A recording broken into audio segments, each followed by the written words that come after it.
নমস্কার। কবি কার্তিক ঘোষের লেখা তুমিও বলবে। ভালো মেয়ে ঠিক কাকে বলে জানো? ভালো ছেলে মানে কি? তুমিও বলবে।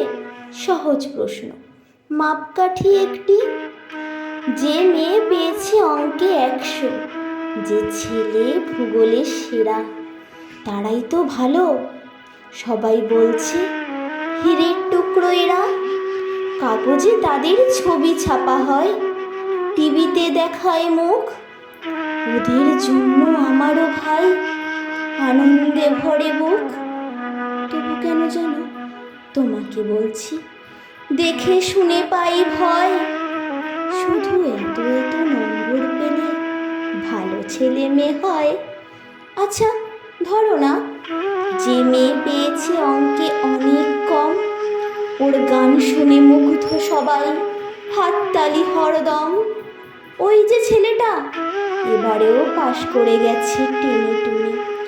বলতে কি ভাই আমরা অবাক ওর আবৃত্তি শুনে। নাটকে ওর নেশা আছে খুব, পরের বিপদে ছোটে। পাড়ার তিন্নি বাংলায় নাকি 30 পেয়েছে মোটে। কিন্তু মেয়েটি খেলাধুলায় 10 গায়ে নামি। সত্যি বলো তো, তুমিও বলবে ওরা নয় কেউ দামি? চাই যে অনেক ইঞ্জিনিয়ার, চাই আরও ডাক্তার, পাশাপাশি চাই শিল্পী, খেলুড়ে, স্নেহময়ী সিস্টার। কম নম্বর পাওয়া ছেলেটাই কারিগর বলে আজ দেশটা গড়তে ওর হাতে দেখো কত দরকারি কাজ। পরের দুঃখে কাতর যে মেয়ে মুখটি করেছে কালো, কম নম্বর পেয়েছে বলে কি বলবে না ওকে ভালো?